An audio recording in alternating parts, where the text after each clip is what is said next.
ओम जय सद्गुरुदेव जय पद शरणम। अखिल भारतीय संतमत सत्संग के साहित्य साधना पद्धति साधना की पहली सीढ़ी का ई बुक या इलेक्ट्रॉनिक पुस्तक रूपांतर सबके समक्ष प्रस्तुत है। बड़े हर्ष का विषय है कि 17 अगस्त 2020 पूज्य श्री भैया जी द्वारा उनके जन्म दिवस के उपलक्ष्य में यह रूपांतर गुरुदेव के चरण कमलों में समर्पित है व विमोचन किया जाता है। ये ई बुक मातृभारती एप्लीकेशन पर सबके लिए उपलब्ध है।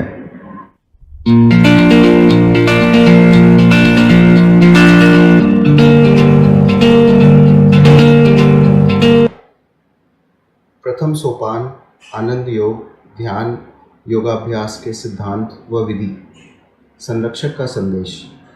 महर्षि अष्टावक्र प्रदत्त ब्रह्म विद्या को हमारी परंपरा के सद्गुरुओं ने इस आधुनिक युग में आनंद योग के रूप में व्यक्तिगत, पारिवारिक व सामाजिक जीवन में आध्यात्मिक मूल्यों के सामंजस्य एवं समुचित समावेश के साथ साथ गृहस्थ धर्मानुकूल साधना पद्धति का विकास किया है।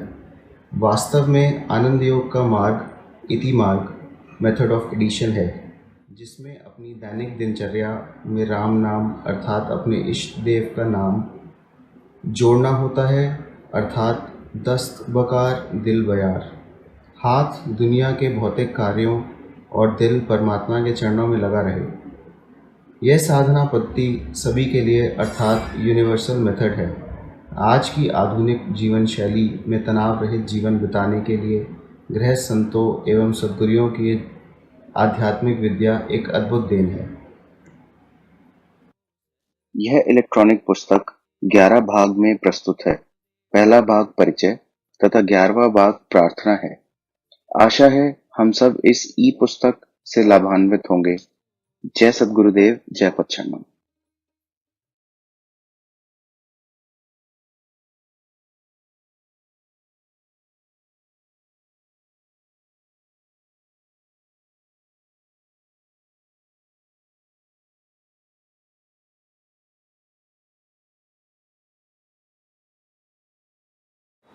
जो बच्चा अपने अध्यापक का अदब करते हैं उन्हें सच्ची विद्या प्राप्त होती है, और जब हम बड़े होते हैं परमात्मा के रास्ते पे चलना शुरू करते, अपने सद्गुरु का अदब करते हैं और उसके प्रेम के डर से डरते हैं।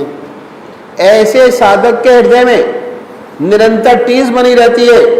डर रहता है कि उससे सपने में भी ऐसा काम ना हो जाए जो उसके गुरुदेव के शिक्षा के विपरीत हो, या उसको किसी प्रकार के ठेस पहुंचे। ये अदब कहा है, बादब बानसीब बेअदब बेनसीब। जो अदब निभाते हैं वे भाग्यशाली हैं। उनको हर प्रकार की कृपा परमात्मा से अपने इष्टदेव से मिलती है। दीन और दुनिया कहा है, माता पिता के चरणों में स्वर्ग है और सदगुरु के चरणों में परमात्मा की प्राप्ति, ईश्वर का मिलन होता है। जो माता पिता की इज्जत करते हैं वे संसार में सुखी रहते हैं, और जो अपना सदगुरु का सच्चा अदब करते हैं उन्हें इसी जीवन में जीवन मुक्त अवस्था प्राप्त की है।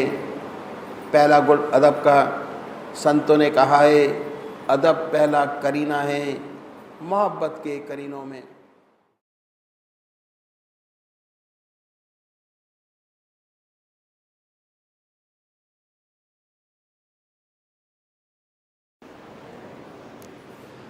కనుక అటువంటి స్వచ్ఛమైన ప్రేమ కలిగి ఉండాలి అంటే ప్రేమలో ఉన్నటువంటి మరొక లక్షణం వినయం. వినయం అంటే మనలో చాలామంది ఏమనుకుంటాం, భయం అనుకుంటాం, భయభక్తులు అనుకుంటాం. కానీ నిజమైన వినయం భయభక్తులతో రాదు, క్రమశిక్షణతో రాదు. వినయం అనేటువంటిది హృదయపూర్వకంగా రావాల్సినటువంటి భావన. వినయం అంటే కర్ర పట్టుకుని బెదిరించి భయపెట్టి క్రమశిక్షణతో తీసుకొచ్చేటువంటి ఒక విధమైనటువంటి గౌరవభావం కాదు అని చెప్తున్నారు గురుదేవులు. వినయం అంటే అత్యున్నతమైనటువంటి ప్రేమ స్వభావం, సమర్పణ భావం. చూడండి, మనం మన తల్లిదండ్రుల ఎడల అత్యంత గౌరవభావంతో భయభక్తులతో ఉంటాం, వినయ విధేయతలతో ఉంటాం. ఏ పిల్లవాడైతే ఇంటి వద్ద తల్లిదండ్రులు చెప్పిన మాట జవదాటకుండా పాటిస్తాడో, తల్లిదండ్రుల ఎడల వినయ విధేయతలతో ఉంటాడో అతడు చాలా మంచి పిల్లవాడు అనిపించుకుంటాడు. అదేవిధంగా స్కూల్లో ఏ విద్యార్థి అయితే గురువు ఎడల వినయ విధేయతలతో ఉంటాడో, గురువు యొక్క మాట జవదాటకుండా పాటిస్తాడో అతడు ఉన్నత విద్యార్థి అనిపించుకుంటాడు. కనుక మనం గనక ప్రపంచంలో ఉన్న నాళ్ళు కూడా వినయం మన ఎడల వినయంతోనే ఉంటుంది, గౌరవ మర్యాదలు ఇస్తుంది. మనం ఇంట్లో మన తల్లిదండ్రులకి వినయంతో ఉంటే బయట ప్రపంచం అంతా కూడా మన ఎడల వినయ విధేయతలతో ఉంటుంది అని చెప్తూ ఉన్నారు. కనుకనే మహాత్ములు ఏమని చెప్పారు? బా అదబ్ బా నసీబ్, బే అదబ్ బే నసీబ్. అనగా వినయ సంపన్నుడి యొక్క అదృష్టం ఒక విధంగా ఉంటుంది, వినయహీనుడైనటువంటి దురదృష్టం కూడా అదే విధంగా ఉంటుంది అని చెప్తూ ఉన్నారు. కనుక ఏ వ్యక్తి అయితే పరమాత్మ చరణాల ఎడల, తన సద్గురువు ఎడల ఈ విధమైన వినయ భావంతో ఉంటాడో, సద్గురువు యొక్క ప్రేమను పొందడంలో ఏ మాత్రము కూడా 1% కూడా తను కోల్పోకూడదు అనేటువంటి భయభక్తులతో ఉంటాడో అదే నిజమైన వినయం. వినయ సంపన్నుడైనటువంటి వ్యక్తిని చూసి ప్రపంచం ఏ విధంగా గౌరవభావం, ఆదరణ భావంతో ఉంటుందో, ఆధ్యాత్మిక మార్గంలో కూడా వినయంతో ఉన్న శిష్యుని చూసి సద్గురువు కూడా అదే విధమైనటువంటి ఆత్మ ప్రకాశం అతడి హృదయంలోకి ప్రవేశపెడతారు. మనం గనక వినయ విధేయతలతో పెరిగి పెద్దవాళ్ళం అయినట్లయితే ఇటు ప్రపంచంలోనూ కావలసిన సుఖ సంతోషాలని పొందుతాం, అటు ఆధ్యాత్మికంగా కూడా సద్గురువు నుంచి వచ్చేటువంటి అత్యున్నతమైనటువంటి ఆత్మశక్తిని, ప్రసారాన్ని మనం పొందగలుగుతాం. కనుకనే వినయ విధేయతలు ఉండేటువంటి భక్తుడు శిష్యుడి ఎడలే సద్గురువు యొక్క హృదయ ప్రకాశం, నిరంతరం కూడా గురుదేవుల యొక్క దృష్టి వినయంతో ఉంగేటువంటి శిష్యుడి తల వైపు లేదా వినయంతో నమస్కరించేటువంటి సాధకుడి హృదయం వైపు మహాత్ముల శక్తి ఉంటుంది అని చెప్తూ ఉన్నారు గురుదేవులు. प्रेम का दूसरा गुण है लज्जा, शर्म और हया। जिससे हम प्रेम करते हैं उससे हम लजाते रहते हैं, उससे आँख मिलाकर भी नहीं देख सकते, उसकी निगाह पड़ी हमारी निगाह नीची हो जाती है। जिससे हमें मोहब्बत है, जिससे सच्चा प्यार है, उसको हम छिप छिप कर देखते रहते हैं, आँख से आँख मिलाकर नहीं देखते। ये निरंतर भय बना रहता है कि हमसे कोई ऐसा काम ना हो जाए कि उसको ठेस पहुँचे। सच्चा साधक निरंतर इस कोशिश में लगा रहता है कि उससे कहीं ऐसा काम ना हो जाए जो अपने गुरु के सामने नहीं कर सकता, उसके पीछे भी ना करे। ऐसा काम, उसकी गैराजी ये है अदब, ये शर्म, हया, लज्जा का गुण इतना सुंदर है, इससे हमारी ज़िंदगी में बड़ा सुधार आता है। गलतियां हर इंसान से होती हैं, लेकिन जिनमें शर्म है, जिनमें लज्जा है, वे अपनी गलतियों को सुधारते हैं और ऊपर उठते चले जाते हैं। लज्जा में सुधार है, लज्जा में शर्म है, और जो निर्लज हो जाता है उसमें कभी सुधार नहीं हो सकता। कहते हैं बच्चा ढीठ हो गया, ढीठ के मायने हैं कि उसने लज्जा को छोड़ दिया, उसमें सुधार की कोई करेक्शन नहीं। लज्जा से हमारी ज़िंदगी पवित्र बनती है, सुंदर बनती है, और यह प्रेम का अभिन्न अंग गुण।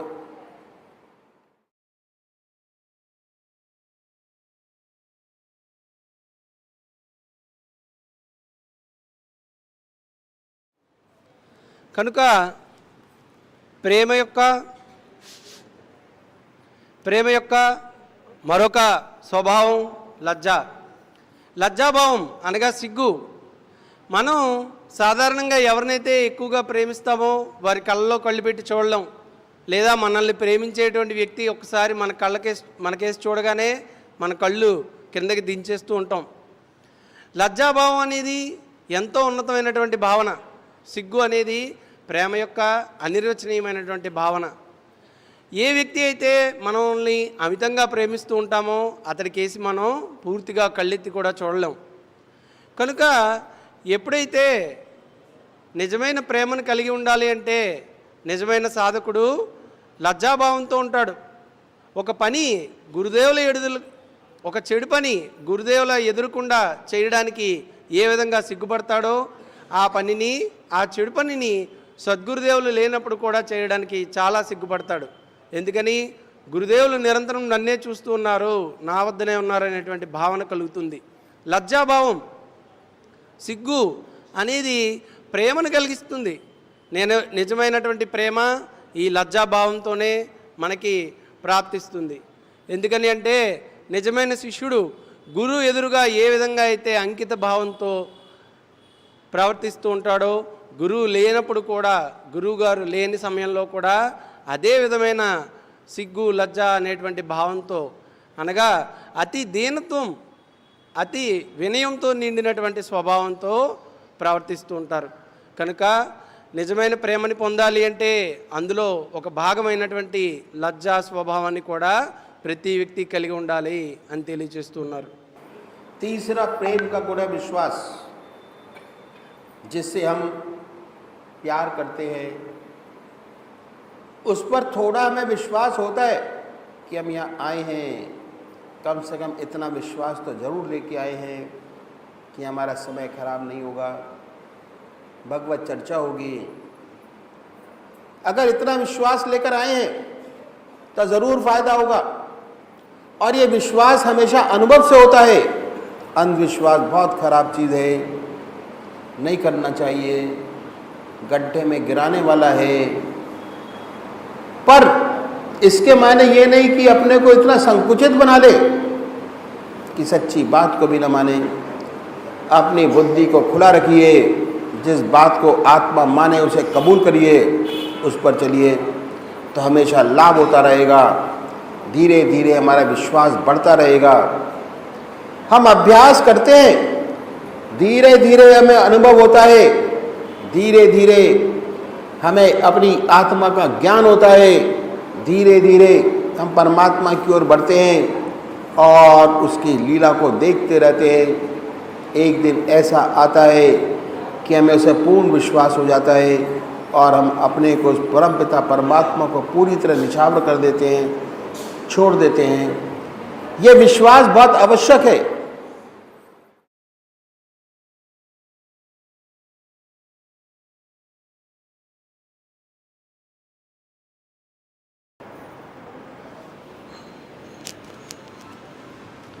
కనుక లజ్జాభావం ఇందాక చెప్పినట్లుగా ఎంతటి సిగ్గు లజ్జ అనేటువంటి సమర్పణాభావంతో ఉంటారు అంటే మనల్ని ప్రేమించే వాళ్ళు కానీ లేదా మనం ప్రేమించే వ్యక్తులకు కానీ వాళ్ళకి వ్యతిరేకంగా మనం ఏ పని చేయం.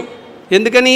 వాళ్ళ యొక్క ప్రేమను కోల్పోతామేమో, లేదా వాళ్ళ నుంచి మనకు కలిగేటువంటి ఆదరాభిమానాలను కోల్పోతామేమోనని నిరంతరం వాళ్ళ ప్రేమను పొందే విధంగా పరితపిస్తూ ఉంటాం. వాళ్ళకి ఇష్టం లేకుండా ఏ పని చెయ్యం. అటువంటిది ఆ లజ్జా స్వభావం, సిగ్గు అనేటువంటి భావనతో ఉంటేనే ఆ ప్రేమని పొందగలుగుతాం.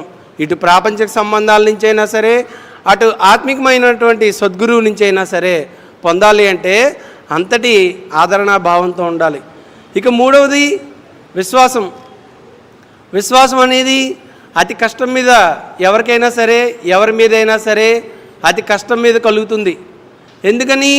విశ్వాసం అనే పదం చాలా గొప్పది. ఎల్లప్పుడూ కూడా అంధవిశ్వాసం అనేది పనికిరాదు. అనగా ఎవరిని పడితే వారిని గుడ్డిగా నమ్మకూడదు, గోతులో పడవేస్తుంది అంధవిశ్వాసం. అలాగని ఎల్లప్పుడూ కూడా అందరి ఎడల సంకుచిత స్వభావంతో అందరినీ కూడా పరీక్షిస్తూ ఉండమని కాదు. విశ్వాసం అనేది అతి కష్టం మీద కలుగుతుంది. ఒక్కసారి విశ్వాసం కలిగిన ఎడల ఇక ఎల్లప్పుడూ కూడా వారి మీద అదే విధమైనటువంటి భావనతో ఉండాలి. సద్గురు ఎడల ఒక్కసారి విశ్వాసం కలిగినట్లయితే ఆయన మనల్ని తరింపజేస్తారు, ఆయన యొక్క ఆత్మిక శక్తి ద్వారా మనం ఉద్ధరింపబడతాం అనేటువంటి భావన కలగాలి. ఒక్కసారి విశ్వాసం కలిగిన ఎడల ఇక దానిని ఎన్నడూ కూడా చెక్కు చెదరనివ్వకూడదు. ఏ సాధకుడైతే త్రికరణ శుద్ధిగా తన సద్గురువుపై విశ్వాసాన్ని కలిగి ఉంటాడో అతడే పరమపదాన్ని పొందగలడు. ఆత్మికోన్నతిని, ఆధ్యాత్మిక జీవితంలో విజయాల్ని మరియు సాధనలో అత్యున్నత స్థితిని పొందడానికి ఈ విశ్వాసం చాలా సహాయకరంగా ఉంటుంది. ఆఖరి సమయం వరకు, అంత్యకాలం వరకు కూడా సాధనలో విజయం సాధించే వరకు ఏ సాధకుడైతే విశ్వాసాన్ని తన సద్గురువుపై, తన ఇష్టదైవంపై కలిగి ఉంటాడో అతడే ఈ మార్గంలో చాలా ప్రకాశిస్తాడు, విజయాన్ని సాధించగలడు, గొప్ప గొప్ప స్థితుల్ని చేరుకోగలడు. కనుక విశ్వాసం అనేది సాధకుడిని అంతటి ఉన్నత స్థితికి తీసుకువెళ్తుంది. నిజమైనటువంటి గాఢమైనటువంటి విశ్వాసం హృదయం ద్వారా కలిగి ఉండాలి. గురుదేవులు మనల్ని తరింపచేస్తారు.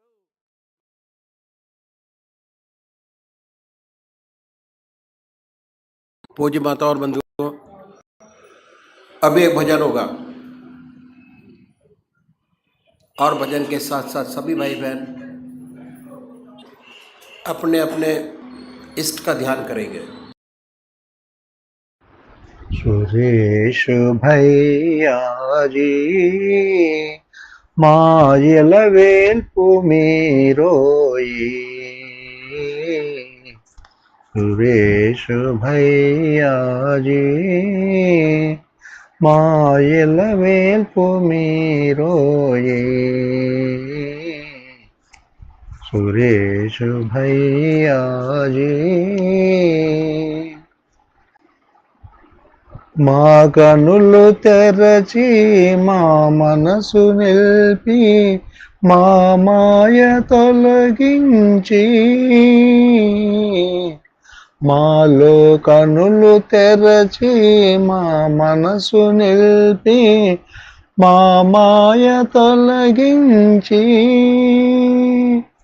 కర్మాలు బాపి మర్మాలు తెలిపి, కర్మాలు బాపి మర్మాలు తెలపి మోక్షంబు మార్గాన నడిపేరుగా సురేష్ భయ్యాజీ మాయల వేల్పు మీరోయే, సురేష్ భయ్యాజీ పరమా పవిత్ర పరమాత్మ రూప పలుకాడు గురుదేవా, పరమా పవిత్ర పరమాత్మ రూప పలుకాడు గురుదేవా,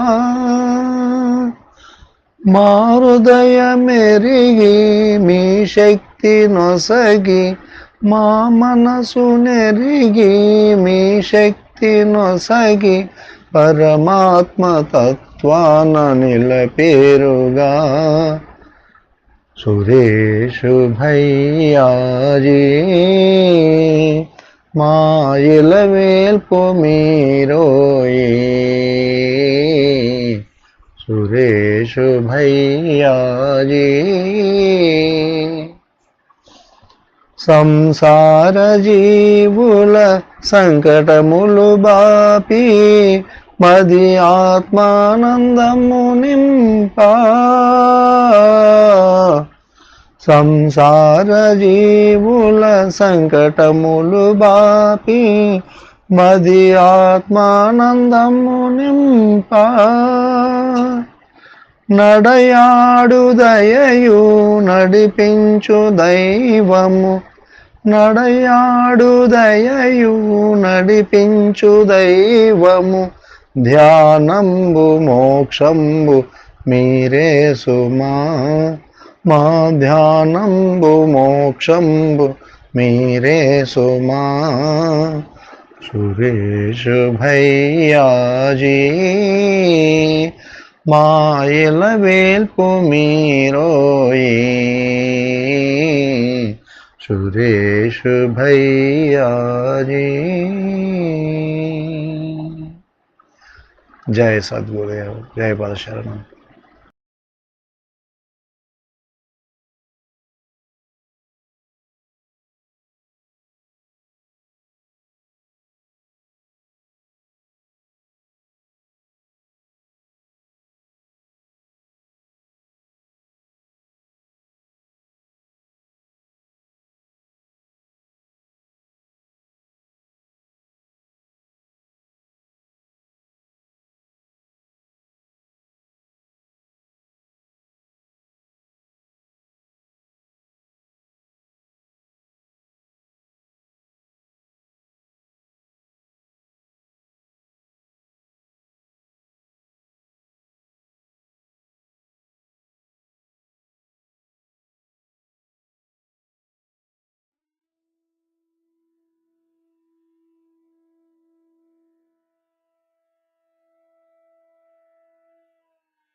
జై పరశరణం. గురు మహిమ 2004 అక్టోబర్ సంశోధన నుండి. సాక్షాత్తు పరమాత్మ స్వరూపులు, నిరంతరం స్మరింపదగిన వారు, బంధనరహితులు, సర్వత్రా రమణీయులు, రోగరహితులు, నిందారహితులు, వికారరహితులు గురుదేవులు పరమపూజ్య బాయి సాబ్జీ సమస్త శిష్య సముదాయమునకు ఏకైక అధిపతులు. ప్రతి ఒక్క శిష్యుడు తన ప్రాణ సమానులైన పూజ్య శ్రీ గురుదేవుల శ్రీచరణములందు ఉపస్థితులై కృతజ్ఞతను వ్యక్తపరుచుకుంటూ శ్రద్ధాసమానులు అర్పించే పావన పర్వదినము గురు పూర్ణిమ. గురు శిష్యుల పవిత్ర సంబంధం ఇదే. అన్ని సంబంధములన్నీ లెక్కకు రానివి, అల్పమైనవి. ఎందుకనగా శిష్యుడు గురువుల కలయిక ఎటువంటిదనగా భూమి ఆకాశముల కలయిక ఎటువంటిదో, నీటి బొట్టు సముద్రముల కలయిక ఎటువంటిదో అటువంటిది. ఈ కలయికల మధ్యన సమస్త బ్రహ్మాండము రచించి సృజింపబడినది. ఈ సంబంధము ఈనాటిది కాదు, యుగ యుగాల నాటిది మరియు శాశ్వతమైనది. ఈ సంబంధము దేహానిది కాదు, ప్రాణులకు సంబంధించినది. ఆత్మ పరమాత్మల కలయిక. మరియు ఎప్పుడైతే ఏ శిష్యుడైనా గురువుతో ఏకాకారం చెందుతాడో అప్పుడు సమస్త బ్రహ్మాండము శిష్యుని పాదాల చెంత ఉంటుంది. ఆ శిష్యుడు సమస్త బ్రహ్మాండ రూపములను గురుదేవుల్లో చూచి విస్మయుడై ముగ్ధుడవుతాడు. ఎందుకనగా ఇది స్వయంగా ఆత్మతో జీవుని యొక్క బ్రహ్మతో మరియు చైతన్యం యొక్క అచైతన్యముతో కలయిక. ఈ కలయిక సామాన్యమైనది కాదు, జన్మ జన్మాంతరాల కలయిక. ఎప్పుడైతే గురుదేవులు తన శిష్యుని పిలుస్తారో అప్పుడు వారి వానికి ఒక ఉద్దేశం ఉంటుంది. శిష్యరూపి అయిన నీటి చుక్క గురు రూపమైన సముద్రంలో పూర్ణ రూపేణ ఏకాకారం చెందుతుంది.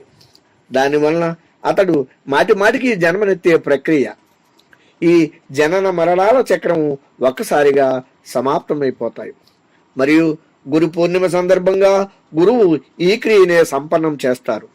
వారు శిష్యుల యొక్క లలాట మందలి దురదృష్ట రేఖను మార్చే పనిని చేస్తారు. అతని కర్మ వాసన రూపమైన మలినాన్ని కడిగి సమాప్తం చేసే ప్రయత్నం చేస్తారు. ఎందువలనగా ఈ పర్వదినమే అటువంటిది. గురుదేవులు శరీరమునందలి అమృత భాండంపై నుండి పరదా తొలగిస్తారు. దానివలన ఆ అమృతము శిష్యుని యొక్క పూర్తి శరీరమునందు నిండిపోవాలని. ఎందుకనగా పూర్ణిమనే శబ్దములో పూర్ణ శబ్దము తనకు తాను పరిపూర్ణత చెందుటకు ప్రతీక గనుక. పూర్ణిమనగా అర్థం ఏమిటంటే 16 కళలతో పరిపూర్ణమగుట. చంద్రుడు పాడ్యమి తిథి నుండి ఒక్కొక్క రోజు తన కళలను పూర్తి చేసుకుంటూ 16 కళలచే పరిపూర్ణుడై ఎప్పుడైతే అత్యంత సౌందర్యంతో నిండి ఉంటాడో దానినే పూర్ణిమ అంటారు. మరియు ఈ సౌందర్యమును భూమిపై వెదజల్లుతూ తన చల్లదనంతో వెన్నెలతో అందరినీ ఆహ్లాదపరుస్తాడు. ఈ గురు పూర్ణిమ పరము అటువంటిదే. ఎప్పుడైతే పూజ్య గురుదేవులు తమ జ్ఞాన గరిమను చల్లదనాన్ని శిష్యుల మధ్య వెదజల్లి వారి హృదయాలను ఆనందంతో నింపుతారో, ఎందుచేతనగా గురు పూర్ణ పరమాత్మ స్వరూపుడు మరియు ఒక మత్తు ప్రవాహం వంటి వారు గనుక.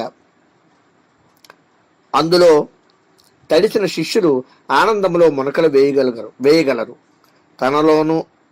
తనలో తాను ప్రేమలో మత్తు తరంగాలలో తడుపుకొని ఆ విరాట స్వరూపాన్ని దర్శింపజేయగలరు. జీవితం యొక్క వాస్తవిక ఆనంద ధ్యేయం సర్వస్వమైన గురుదేవుల యందు ఏకాకారం చెందుటే, వారి కృపా ప్రవాహంలో మునుగుటే, ఆ విరాట్ శక్తిని పొందుట. ఎవరైతే ఆనందములో బ్రహ్మానందములో ఏకాకారం చెంది తనను తాను గురు చరణములందు పరిపూర్ణంగా సమర్పించుకుంటాడో అతడే శిష్యుడు. గురు పూర్ణిమ జీవితమందలి స్వర్ణిమ క్షణము. శిష్యుడు గురు చరణముల పూజ అర్చన మొదలగును చేసుకుని తనకు తాను సమస్త వికారములు నీచత్వములు సమస్త సంచిత పాప కర్మల నుండి విముక్తుడవుతాడు. అందువలన ఈరోజు గురు చరణముల వద్ద నుండిటే సమస్త తీర్థములలో స్నానము చేయుటలో సమానము. ఎవరైతే ఈ పర్వమున గురు చరణముల వద్దకు చేరుకుని వారి ఆశీర్వాదము కృపాదృష్టి పొంది తనను తాను ఆ సానందము యొక్క దారతో తడుపుకొని ఆనందపడతాడో, ఏ వ్యక్తి గురువు యొక్క మహిమను ఈ రోజు యొక్క గొప్పదనాన్ని తెలుసుకోలేకపోతాడో అతని వంటి అభాగ్యుడు వేరెవరూ ఉండడు. ఎందువలనగా ఈ దివ్య క్షణాలలో గురుదేవుల సమక్షంలో ఉండకపోవుట జీవితమందలి చాలా గొప్ప అదృష్టము వంచితులొకటే. మరియు ఈ విషయము గురువు అనే అర్థాన్ని గురుతత్వాన్ని ఎరుగుదురో వారే తెలుసుకోగలరు. గురు శిష్యుల పరంపర అనాది కాలం నుండి వస్తున్నది. ప్రతిసారి గురువు శిష్యునికి చాలా ఎక్కువ ఇస్తారు, కానీ శిష్యుడు తన గురువునకు ఏమి ఇవ్వలేడు. అతనిపై గురు రుణము పెరుగుతూనే ఉంటుంది. ఇదే ఒక అవకాశము, ఒక మంచి సందర్భము శిష్యుని జీవితంలో వస్తుంది. అతడు పరిపూర్ణంగా వారిలో సమాహితమై ఈ గురు రుణమును తీర్చుకునే ప్రయత్నం చేస్తాడు. ఎందుకంటే గురు పూర్ణిమ గురువు హృదయంలో పరిపూర్ణంగా సమావేశమయ్యే దుర్లభమైన అవకాశము. గురు పూర్ణిమ గురు పర్వమే కాదు, శిష్య పర్వము కూడా. ఈ పర్వదినాన్న గురువు ద్వారా తన జీవితమందలి సమస్త కళలతో నిండి అపూర్వ సౌందర్యంతో నిండి ఉంటాడు. ఎందుకనగా గురుదేవులందు మాత్రమే శిష్యుని పూర్ణ మానవునిగా తయారు చేసే శక్తి సామర్థ్యం ఉంటుంది. ఎందువలనగా గురువు యొక్క దివ్య శరీరము ఇష్టరూపమందే కళ్యాణార్థము తయారు కాబడినది. అప్పుడే వారు జీవితంలో సఫలత్వమును ఆశిస్తారు. ఒకవేళ వారి మనసునందు ఒక్క క్షణకాలమైన గురువు ఒక సాధారణ మానవుడనే భావన వచ్చిందంటే ఆ శిష్యుడు తన లక్ష్యం వైపు ఒక్క అడుగు కూడా ముందుకు వేయలేడు సరికదా. జీవిత కాలంలో తన జీవిత పరిపూర్ణతను సాధించలేడు. గురువు లభించుడా జీవితంలో ఉత్తమమైన ప్రాప్తి. మరియు వారి చరణాల యందు తనను తాను శ్రద్ధాపూర్వకంగా సమర్పించుకుంటే జీవన సరస్సు అనబడుతుంది. ఎందువలనగా గురువు అయితే సాక్షాత్తు చరించే సదేవ సప్రమాణ దేవాలయం. వారి రోమరోమము దేవాలయ పవిత్రత సంతరించుకుని ఉంటుంది. మరియు చరణాల సమస్త తీర్థాల సంపూర్ణ దర్శనము. కనుక ప్రపంచమందలి సమస్త తీర్థములు మరియు పుణ్యక్షేత్రములు గురు చరణాల యందు సాకార రూపమున ఉపస్థితములై ఉన్నాయని చెప్పబడింది. కానీ వాటిని చూచేందుకై అటువంటి దివ్యమైన ధర్మశిక్షములు కావాలి. అయితే అవి గురు కృప ద్వారా మాత్రమే ప్రాప్తమవుతాయి. గురువు అనగా నిజమైన అర్థంలో పవిత్ర దివ్య ఉజ్వల నిర్మల మానస సరోవరం. అందులో మునకలు వేసినంతనే కాకి కూడా అంశగా మారే శక్తిని పొందుతుంది. గురువు అనగా ఎవరి ధ్యానం చేసినంత మాత్రాన సమస్త కార్యములు మరియు సిద్ధులు స్వతహాగానే ప్రాప్తిస్తాయో, మరియు ఈ సమస్త సిద్ధులను శిష్యులలో సమాయత్తపరిచే పర్వమే ఇది. శిష్యుని వసంతపు మత్తు క్రీడలో వాలలాడించి సాధన యొక్క వేడిమినిచ్చి మరల రసయుక్తిని గావించినట్టి సందర్భం ఇదే. దానివలన శిష్యుడు స్వయంగా శరత్ పూర్ణిమ నాటి చంద్రునిగా మారగలడు. ఆవశ్యకత ఏమనగా అతడు గురు చరణాల యందు ఈ పర్వదినాన పూర్ణ రూపేణ సమర్పించుకోవలసి ఉన్నది. ఎవరైతే తన నా అనే దానిని గురు చరణములందు సమర్పించుకుంటాడో అతడే శిష్యుడు. తన పేరును, పదవిని, గొప్పదనాన్ని, ఉన్నతమైన భావాలను గురు చరణాల యందు ఆచార్యింపజేసుకోవాలి. ఎందువలనగా శరీరము, మనసు, ప్రాణము, దేహమందలి ప్రతి రోమముతో సహా అన్ని గురుదేవులవే. మరియు ఈ విధంగా సద్గురుదేవులకు అర్పించేవేటే గురుమయమౌట. ఈ క్రియను క్రియారూపేణ చేట యొక్క సందర్భమే గురు పూర్ణిమ పర్వము. అప్పుడే శిష్యుడు గురుమయుడై తన జీవన శ్రేష్టత్వాన్ని, జీవితం యొక్క సర్వోన్నతిని పొందగలడు. గురువు యొక్క తాత్పర్యమే పూర్ణత్వము, సిద్ధి, సర్వోన్నతి అయి ఉన్నది. ఈ మహోత్సవము పౌర్ణమి చంద్రుని వెన్నెల వంటిది. అది మనసు యొక్క చీకటిని తొలగించే సామర్థ్యం కలది. ఈ మహోత్సవము చెందుతున్న పాత్ర వంటిది. దాన్ని త్రాగుడిచే శరీరమునందలి రోమము పులకితమవుతుంది, హృదయము మోహితమవుతుంది, మరియు నలువైపుల నుండి ఒక విధమైన ప్రవాహము, దేనినైతే మాటల్లో వర్ణించలేము అటువంటిది ప్రవహిస్తూ ఉంటుంది. గురు పూర్ణిమ జీవితమునందలి అన్ని బంధనాల నుండి ముక్తి పొందే మార్గము. పశుతుల్యమైన జీవితం నుండి ముక్తి పొంది వాస్తవిక జీవితాన్ని అర్థం చేసుకునే మార్గము. ఇది గురు శిష్యుల ప్రేమ యొక్క పూర్ణత్వము. పూర్ణిమ మరియు గొప్ప గొప్ప ఋషులు, మునులు, యోగులు కూడా పౌర్ణిమ యొక్క ఈ వెన్నెల యందు స్నానం ఆచరించే నిమిత్తము తమను తాము వాని కృపాధార యందు తడుపుకొనిటికై వ్యాకులు పడుతూ ఉంటారు. ఎందుకనగా గురు పూర్ణిమ దివ్య చంద్ర రూపులైన గురువు యొక్క వెన్నెలలో తమను తాము తృప్తిపరచుకునే పర్వము. అందు శిష్యులంతా స్నానమాడి తృప్తులై ఆనందితులై వారి జీవితాలను ధన్యము గావించుకోగలరు. గురు మహిమ. గురుదేవులు జీవితానికి పూర్ణిమ వంటి వారు. గురువును పొందుట శిష్యునికి పూర్ణత్వము మరియు ఇదే జీవితమందలి అన్నిటికన్నా గొప్ప అన్వేషణ. గురువును ప్రాప్తి పొందుడిచే శిష్యుడు ధన్యత చెందుతాడు. నీటి చుక్క సముద్రంలో కలిసిపోయాక దాని రూపంగా మారిపోతుంది. ఆ తరువాత అన్ని జంజాతములు, భ్రాంతులు సమాప్తమైపోతాయి. ఈ రహస్యాన్ని తెలుసుకునే శిష్యుని యొక్క చైతన్యము. ఇదే సౌభాగ్యశీలత మరియు కృతార్థత. గురుకృప. గురుకృపకు సరైన అర్థంలో పవిత్రత, దివ్యత్వము, నిర్మలమైన మరియు ఉజ్వలమైన మానవ సరోవరము. దానిలో మునకలు వేయటం వలన కాకి కూడా అంశగా మారే శక్తిని పొందుతుంది. ఎవరి యందు అవగాహన కలిగి ఉంటే సమస్త సిద్ధులు స్వతహాగానే ప్రాప్తిస్తాయో అటువంటి పరిపూర్ణుడే గురువు. గురు పూర్ణిమ పర్వము. గురు పూర్ణిమ జీవితమందలే అన్ని బంధనాల నుండి ముక్తి పొందే మార్గము. పశుతుల జీవనము నుండి ముక్తిని పొంది వాస్తవిక జీవితాన్ని అర్థం చేసుకునే మార్గము. ఇది గురు శిష్యుల ప్రేమకు పూర్ణత్వం యొక్క పూర్ణిమ. మరియు గొప్ప గొప్ప యోగులు, ఋషులు, మునులు కూడా గురు పూర్ణిమ యొక్క ఈ వెన్నెలలో స్నానం ఆచరించి తరిస్తారు. గురు చరణాలయందు సమర్పణ. ఎవరైతే తన నా అను దానిని గురు చరణాలయందు విసర్జిస్తాడో, తన పేరు, పదవి, గొప్పతనము, ఔన్నత్యమును భావాలను గురు చరణాలయందు సమర్పించుకుంటాడో అతడే శిష్యుడు. ఎందువలనగా శరీరము, మనసు, ప్రాణము, దేహమందలి రోమ రోమము ఇవన్నీ గురువునకు సంబంధించినవే. మరియు ఇవన్నీ గురువునకు అర్పించడే గురుమయమగుట అనిపించుకుంటుంది. పరమాత్మ నీవే ఉన్నావు, నీ ఇష్ట ప్రకారమే జరగాలి.